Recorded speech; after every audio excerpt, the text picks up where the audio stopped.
இப்போ வந்து நம்ம ஆன்லைனில் வந்து கிரைண்டர் ஆர்டர் பண்ணியிருந்தோம். அது அன்பாக்சிங் தான் பார்க்க போகிறோம். உள்ளே நல்லா சேஃபாக வந்திருக்கான்னு தெரில. ஓப்பன் பண்ணி பார்த்தா தெரியும். நான் வீடியோ எடுக்கிறதுக்கு ஞாபகம் இல்லாமல் நான் மேலே உள்ள பேப்பரை ஓப்பன் பண்ணிட்டேன். அதான் இது ஓப்பனாக இருக்குது. இப்போ வந்து உள்ள நமக்கு எந்த டேமேஜ் இல்லாமல் கிரைண்டர் சேஃபாக வந்திருக்கான்னு பார்க்கலாம்.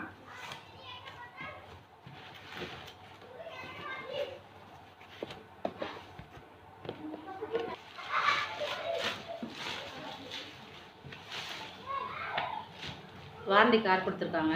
இது சர்வீஸ் சென்டர் வந்து எந்தெந்த ஊரில் இருக்குங்கிறது வந்து அதில் லிஸ்ட்டு கொடுத்துருக்காங்க. நம்ம எந்த ஊரில் இருக்குமோ அந்த லொக்கேஷன்லேயே நம்ம வர வச்சு இது ஏதோ பிரச்சனை இருந்தாலும் நம்ம பார்த்துக்கலாம். நான் வாங்கின கிரைண்டர் வந்து ப்ரீமியர் 5 இயர்ஸ் வாரண்டி, மோட்டருக்கு மட்டும் கொடுத்துருக்காங்க. ஓப்பன் பண்ணி பார்க்கலாம்.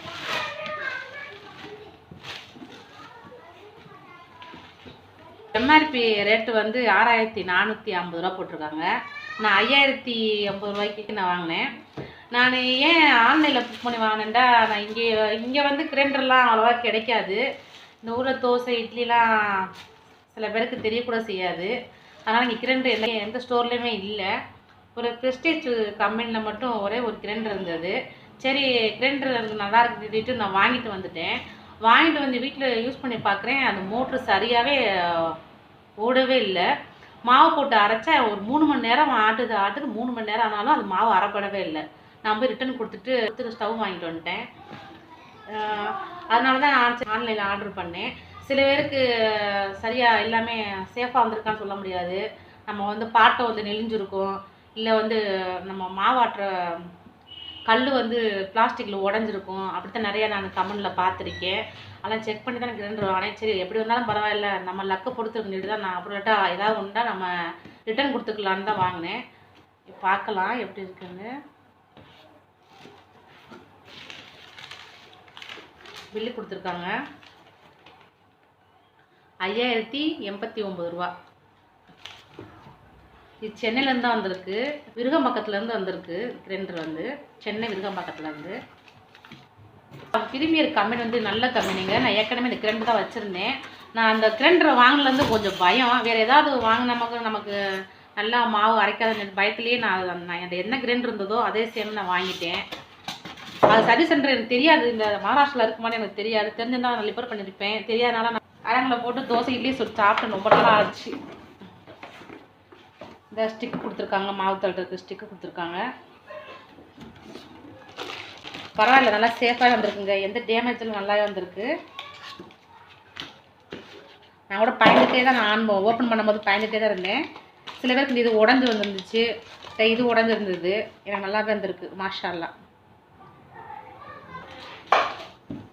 அதோட பாட்டமும் நல்லா சேஃபாக தான் வந்திருக்கு. எந்த பிரச்சனையும் இல்லை, ரொம்ப நல்லாவே வந்திருக்கு. இது 5 வருஷத்துக்கு நமக்கு எந்த பிரச்சனையும் வராதுங்க. சர்வீஸ் சென்டர் தான் கூட நம்ம ரிப்பேர் பண்ணி கூட நம்ம யூஸ் பண்ணிக்கலாம். எந்த இது இருக்காது. இது எப்படி நான் இப்போ கிரைண்டர் அன்பாக்சிங் பண்ணி காட்டிட்டேன். இது எப்படி நம்ம மாவாட்டுறதுக்கு சீசனிங் பண்ணிட்டு தான் நம்ம மாவாட்டணும். நம்ம அப்படி ஆட்டக்கூடாது. இதில் நிறையா வந்து தூசிலாம் இருக்கும். இதில் வந்து நம்ம கல்லில் வந்து லைட்டாக வந்து மண்ணெலாம் இருக்கும். நல்லா க்ளீன் பண்ணிவிட்டு நம்ம வந்து இதை எப்படி சீசனிங் பண்ணுங்கிறத வந்து நான் உங்களுக்கு சொல்கிறேன். பேக்கிங்லாம் சும்மா பக்காவாக பண்ணியிருக்காங்க. அதனால நமக்கு சேஃபாக வந்துருக்கு. எந்த ஒரு டேமேஜுமே கிடையாது. ரொம்ப நல்லாவே இருக்குது. அதோட மூடி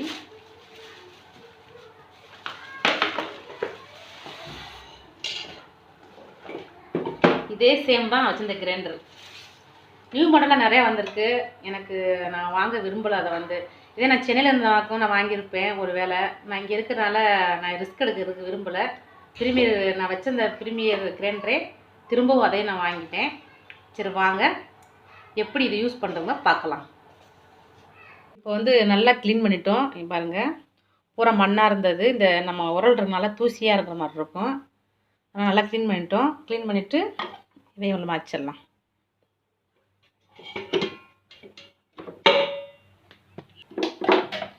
இப்போ நான் ஃபஸ்ட்டு நான் போட்டு அரைக்கிறதுக்காண்டி நான் 1 கிளாஸ் அரிசி நான் ஏற்கனவே ஊற வச்சு எடுத்து வச்சுருந்தேன். இதை ஃபஸ்ட்டு போட்டு அரைச்சி இதை வந்து நம்ம யூஸ் பண்ண மாட்டோம். அரைச்சிட்டு கீழே ஊற்றிட்டு மறுபடியும் நம்ம க்ளீன் பண்ணிவிட்டு தான் நம்ம வந்து மறுபடியும் மாவாட்டணும். இப்போ ஃபஸ்ட்டு நம்ம அரிசியை போட்டுக்கிறேன்.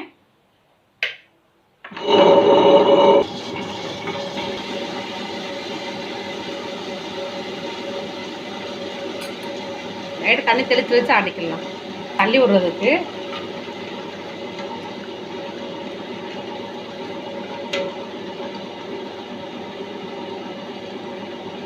நம்ம நல்ல ஆட்டுற கிரைண்டர் இருந்தால் நமக்கு 1/4 மணி நேரத்துலேயே நம்ம அரிசி ஆட்டிடும்.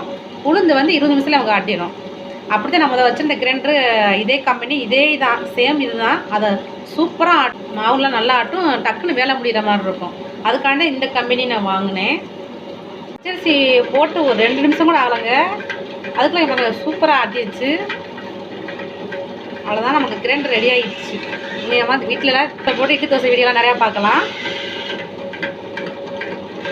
மாவு சூப்பராக ஆட்டியாச்சு. இந்த அளவு இருந்தால் போதும். நம்ம கிரைண்டர் ஆஃப் பண்ணிடலாம். ஆஃப் பண்ணிவிட்டு இதை கீழே ஊற்றிட்டு கழுவிடலாம். ஃபஸ்ட்டு ஆட்டுற மாவு நம்ம சாப்பிடக்கூடாதுங்க, அதில் வந்து நமக்கு மண் வர்றதுக்கு சான்ஸ் அதிகம். அதனால் இதை கீழே ஊற்றிடலாம்.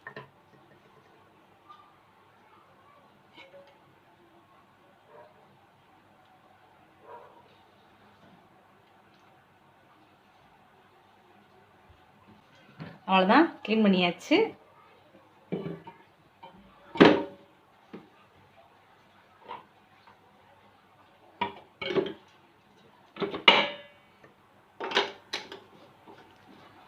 அவ்வளோதாங்க, நம்ம சூப்பராக கிரைண்டர் ரெடி ஆகிடுச்சு. நம்ம இட்லி தோசையை போட்டு ஆட்டி நம்ம இட்லி தோசை சாப்பிட வேண்டியதான். இந்த வீடியோ உங்களுக்கு பிடிச்சிருக்குன்னு நினைக்கிறேன். நான் இப்படித்தான் நான் சீசனிங் பண்ணுவேன். சில பேர் எப்படி பண்ணுறான்னு எனக்கு தெரியாது. நான் இந்த மெத்தடை தான் செய்வேன். ஃபஸ்ட்டு அரிசி போட்டு ஆட்டிட்டு கீழே ஊற்றிட்டு 2வது நான் ஒரு தோசைக்கு போட்டு இல்லை ஆட்டிடுவேன். இதுதான் நான் செய்கிற மெத்தடு.